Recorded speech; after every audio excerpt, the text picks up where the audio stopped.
Chers êtres, la scolarité n'est pas et ne doit pas être telle que vous l'apercevez ici-bas. La scolarité, en ce sens de formater des enfants jeunes et innocents, n'a d'autre but que l'asservissement dans votre propre intérêt au vu tout simplement de ce que vous souhaitez faire ou ne pas faire entendre à ces enfants qui ont leur esprit en pleine construction. Cela vous est donc d'autant plus difficile de lâcher prise, car lorsqu'un enfant a son esprit en construction, il s'imbibe ni plus ni moins de ce que vous lui générez de par vos mots, qui portent des vibrations suivies d'intensité de mémoire vive et vibrante, de par votre façon de prononcer des phrases avec affirmation, autorité ou respect et amour. De par votre comportement également propre et respectif, les enfants vont ainsi construire leur esprit en ce sens de regarder, de s'imprégner et de se nourrir ainsi de ce qu'ils perçoivent tout autour d'eux. D'où l'immense importance, chers êtres, non pas de cesser la scolarité ici-bas, de cesser toute scolarité, non, mais de tout simplement en modifier son contenu. Je m'explique. Lorsque vous envoyez vos enfants dans une école, vous la choisissez tout d'abord vis-à-vis de sa proximité, mais également vis-à-vis de sa bonne aptitude à combler vos attentes propres et respectives. Il vous faut savoir, chers êtres, que le devenir de vos âmes, ainsi que de celle de vos enfants, dépend aussi du bon déroulement de son propre apprentissage scolaire. Car lorsqu'un enfant subit des formes de violence, de maltraitance, physique et ou affective, de bizutage, de rejet, de mal-être ou autres sensations extrêmement négatives dans l'enceinte d'un établissement, son âme est touchée, en ce sens qu'elle perçoit clairement qu'un déséquilibre hormonal est en train de se produire à l'intérieur même de ce jeune enfant, de son corps physique, et l'âme ne peut s'affirmer ainsi dans ce sens où vous souffrez.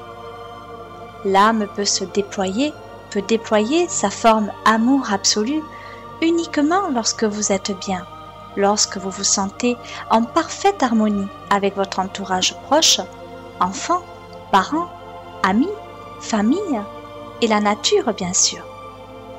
C'est dans des moments de quiétude, de paix intérieure que l'âme peut s'exprimer au travers de votre corps physique et uniquement ainsi.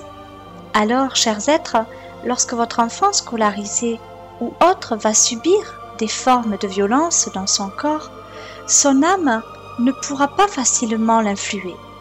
Elle va essayer, oui, bien sûr, en alimentant son esprit de bonnes intentions. Mais cela en sera d'autant plus difficile quand certains épisodes de vie vont devenir récurrents, en étant vécus quotidiennement. C'est en ce rôle de parent que vous devez à présent agir de telle sorte que votre enfant perçoive tout votre potentiel amour, car vous êtes en tant que parent les premiers éducateurs de vos enfants. Vous devez les éduquer de telle sorte de savoir leur exprimer tout votre amour sans cesse, sans relâche, de savoir les élever en ce sens de les faire grandir positivement en leur âme et conscience. Je m'explique. Vous devez éveiller leur conscience à l'amour pur, le véritable amour, celui qui vous emplit de joie et de gaieté. C'est en cela que vous devez agir positivement maintenant, sans ne plus attendre. Car le temps est suspendu, le temps est en attente de vous, tout simplement. Allez-y, décidez maintenant d'affirmer votre merveilleuse part de divinité au travers de l'éducation positive que vous donnerez à vos enfants. C'est ainsi que l'éducation nationale devrait également agir envers tous les enfants de la nation française, ici et ailleurs, bien entendu dans le monde. Pour autant, certaines civilisations l'ont déjà bien entendu et l'appliquent à leur niveau, dans leur propre lieu de vie et ou lieu de scolarité, ainsi appelé par vous humains. La scolarité, comme vous l'aurez donc bien compris, dépend de votre pouvoir à bien agir envers vous tout d'abord, car c'est seulement en vous élevant vous que vous pourrez prétendre pouvoir inculquer vos véritables valeurs amour pur, à des êtres sans défense, des êtres d'amour, tout simplement, que sont des jeunes, très jeunes enfants. Pensez-vous réellement qu'un enfant de 2 à 6 ans ait réellement besoin de scolarité, ou plutôt de tout son entourage proche, à commencer par sa maman, à qui l'enfant reste très attaché durant son jeune âge au travers de sa propre matière éthérique? Pensez-vous qu'un enfant si jeune émette de son propre chef le souhait, le désir d'être scolarisé loin de vous? Alors oui, pour certains, et seulement parce que vous leur en avez parlé, vous leur avez donc de ce fait inculqué, de par vos différentes formes de langage enseignées d'ores et déjà, que de par des méthodes d'apprentissage collectif, cela lui sera bénéfique. Mais c'est seulement parce que vous vénérez votre objectif que l'enfant agit de par une forme de mimétisme et va émettre le souhait d'aller voir, d'aller inspecter par lui-même ce de quoi vous parlez, qui vous rend si heureux, vous en tant que parent, et que vous ou votre enfant perçoit en vous, tout simplement. Votre enfant sera heureux si vous êtes heureux, et votre enfant a la totale capacité de faire pour vous plaire, non pas parce qu'il en aura émis le souhait, lui pour lui, en lui. Comprenez-vous la différence entre laisser vivre son enfant et ou le formater selon votre propre état d'esprit du moment? Cela est une grande prise de conscience que d'admettre que l'on influe son ou ses propres enfants de par notre propre psyché à être des mini-nous. Mais non, chers êtres, vos enfants, avant d'être vos enfants, sont des âmes avant tout.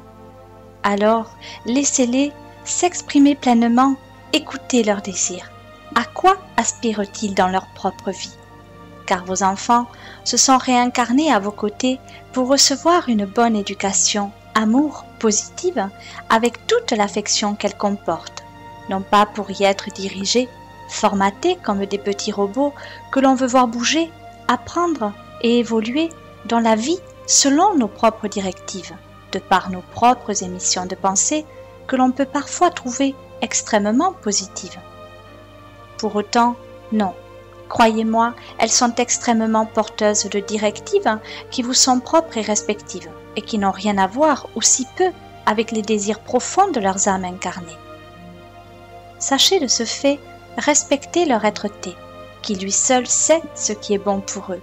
Lui seul pourra guider leurs pas, de telle sorte que leur âme pourra ainsi évoluer, de telle sorte qu'elle sera libre de toute attache négative, et elle pourra s'exprimer librement en libérant son poids karmique. Car il en va bien évidemment d'expérimentation de vie, d'épreuves de vie vécues qui vous permettent en tant qu'âme de vivre telle ou telle situation dans le but ultime de votre bonne compréhension positive et d'en tirer un bel apprentissage de vie, en amour toujours, en ce sens d'ainsi pouvoir épurer votre karma propre et respectif. En ce sens donc, vous êtes amené en tant que parent au même titre que vos enfants à vivre des situations particulières dans le but de la résultante de vos pensées propres et respectives, de par des situations engendrées par telle ou telle onde positive et ou négative, selon vos propres façons de penser particulières, à vivre des situations communes dans le but de votre propre évolution positive, ici-bas. Ensemble, vous êtes un, ne l'oubliez pas, mais uniquement dans le respect de tous. Amen. Votre bien dévoué, Archange Gabriel.